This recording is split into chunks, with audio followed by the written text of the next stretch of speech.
Happy 2019. I hope you all had an amazing holiday season and that you're starting your new year off right. Here at the CMS HQ, Chad and I took what little time off we had to do some cleaning and decluttering projects around the house. I know, exciting, but it has actually made the house feel a lot better. So in this video, what we decided to do was walk you through some of the things that we did to help us make our home feel even more like home, surrounded by things that we need, we love, and not by clutter. So yes, we're gonna get into 7 ways that you can declutter your home for 2019. And just a quick reminder, if you haven't done so already, to subscribe to the Clean My Space channel and give this video a thumbs up if 2019 is gonna be your year to declutter. It's easy to say that we'll donate a pile of stuff at some point in the future, but when does that actually come? And in Clean My Space videos, we've talked about how Chad and I have what we call a waste station in our house. So for those of you who have seen our videos many times before, you know about the waste station, but for those of you who don't, it's a little area that we have where we put things that we think we don't want anymore. Now at any point while that item is in the waste station, we can go and take it back if we really truly do need it or miss it. But most of the time we put stuff in that waste station, we never think about it again. And the one thing I will say is that we are not the best at actually taking stuff from that waste station and donating it. It usually piles up quite high and then we kind of look at it and think, oh yeah, we really got to get on that. So this is a reminder for us, but also a reminder for you that if you have things piling up and you know you want to donate them, make today that day. Just put it in your trunk, take it and drop it off at a donation center. I can assure you that as soon as we're done filming this video, I'm loading up my car and I am doing just that because I don't want that stuff in my house in 2019.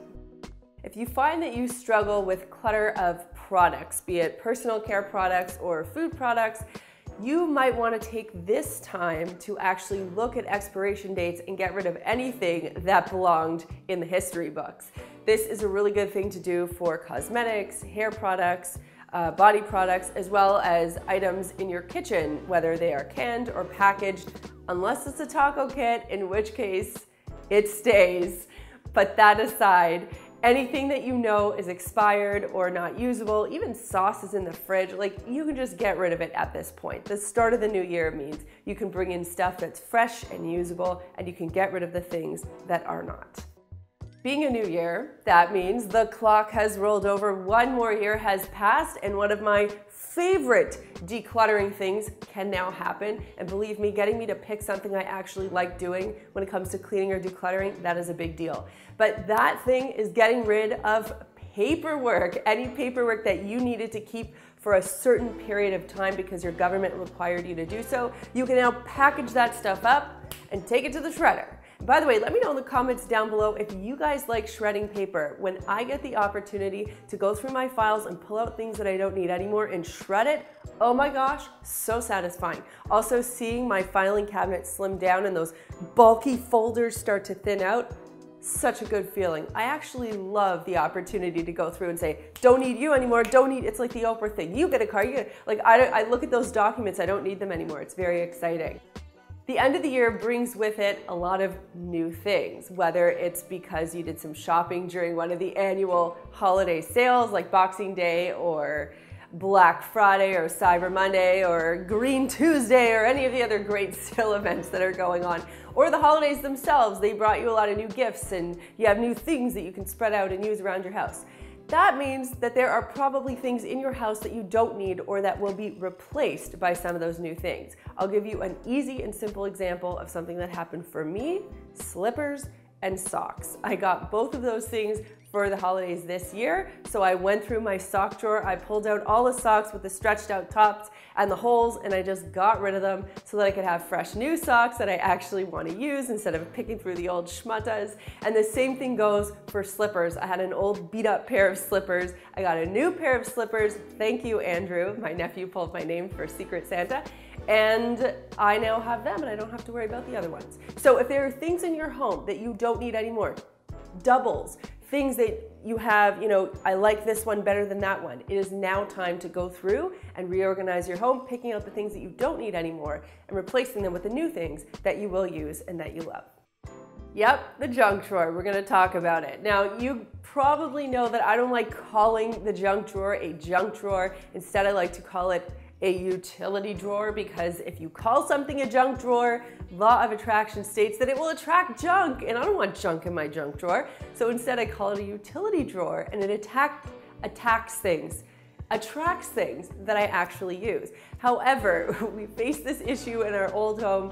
We seem to be facing it in the new home. Our utility drawer has quickly attracted duplicates and triplicates of things that, while useful, are still building up and they kind of look junky. So we're gonna go through our utility drawer and pick out the duplicates and triplicates and make sure that it's slimmed down and functional, exactly what we intended it to be. So if you find that your junk drawer is a little bit unmanageable, first of all, flip the script, start calling it a utility drawer. Second of all, just pick through it and say, do I use this? Do I need this? Nope, get rid of it. It honestly, I know it feels overwhelming. A junk drawer clean out can take you 10 minutes. So if you can put that 10 minutes aside, that drawer will look completely new and will actually have function for you.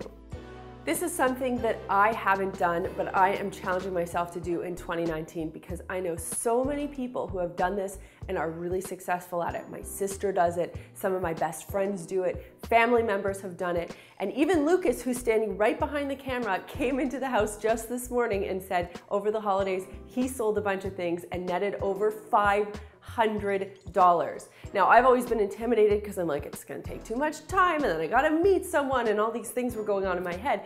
But the more I speak to people, the more I realize that this process has become really streamlined and quite a popular way to sell things. Now, how do you do this? You go online and you can find different marketplaces in your area. A lot of Facebook groups there are a lot of neighborhood Facebook groups that exist where you can do these buy and sell things locally. There are also websites in Canada. Here we have one called Kijiji, but there's Craigslist and a lot of localized websites where you can go to specifically sell items that you have. You can also determine where you want to sell these items so that it's comfortable for you. If you don't want someone coming to your house to pick something up, there are safe spaces where you can make these exchanges. I think, if I'm not mistaken, there are some police stations that actually have safe exchange points. A lot of people will do them at food courts or coffee shops so that they are in a public space so that they feel comfortable doing it. Of course, if it's a large piece of furniture, you're not gonna drag that into a food court, but you can come up with an alternative in that respect. But for something small, you can meet someone. A lot of people will do porch pickup, so they leave it on their porch. Money is left for them. You kind of go on trust, but in that way, you don't really have to worry about meeting anybody or haggling with them. So that's a nice way to do it as well. I have some furniture in my basement that I think we actually have to part ways with, because when we moved into this house, we thought, oh yeah, you know, this furniture will translate into the new space. It has not, but it's not something that I want to just put on the edge of my curb and have someone take, because it's valuable stuff. So I am going to challenge myself to sell stuff online this year. Decluttering shouldn't be a burden that one person shoulders in the home. If you live with other people, it's got to be something that everybody participates in, because it can become exhausting to stay on top of everything in your home if you're dealing with the clutter from multiple people. Or if you live in a situation with roommates or someone who's not necessarily your family, you might just want to sit down and have a quick conversation with them to figure out how you can reduce the flow of clutter in your home for 2019. Because really, if you set an intention, I hate using the word resolutions because we never keep those, but if you set an intention for the new year and say, I want to live with less, I want to have less clutter, it's something that you can actually carry forward, especially if you think about how you're going to do it. So if you can have that conversation with your family members or with your roommates or people who you are surrounded with on a regular basis, you might find yourself being much more successful at the endeavor. Now, other things you can do, you can talk to your family members and say, okay, what's one thing you really want to stay on top of this year, clutter-wise? Well, for me, it's socks, and for me, it's pots and pans, whatever it is.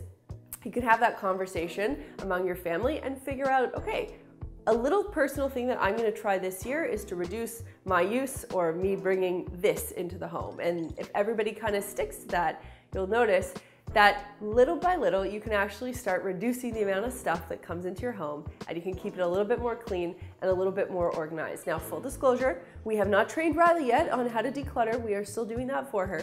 But when it is age appropriate, believe you me, she will be decluttering whatever I can get her to declutter. It's always nice to cross the threshold of a new year with less in your life. So I hope that all of these tips have helped you find ways that you can declutter your space and feel a little bit fresher in 2019. And that brings me to this week's comment question, which is, do you set goals or intentions at the beginning of the new year? I mean, resolutions are one thing, but goals or intentions have a completely different context and meaning to them and can actually really help you achieve the things that you want in the new year. This is something that Chad and I do each year around New Year's Eve. We sit down, we have some wine, we write our goals down, and we also look back at our goals from last year to see where we have come, if we've nailed them or if we've fallen short. Either way, if you set a goal and you only achieve half of it, you still got half of it, which is amazing.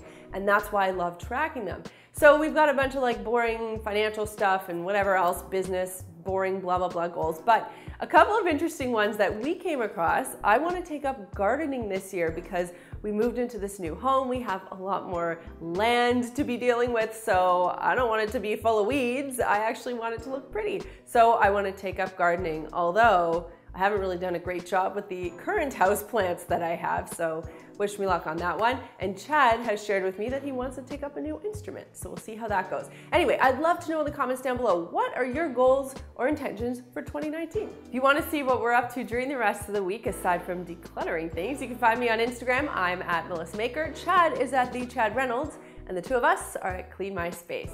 Here are a couple of other videos I think you're going to love, and if you want to learn more about Maker's Clean Microfiber Cloths, you can click this button right over here. There is a button down there that lets me know you care, so click it if you liked this video, and click this button right here to subscribe and begin your journey to a cleaner life.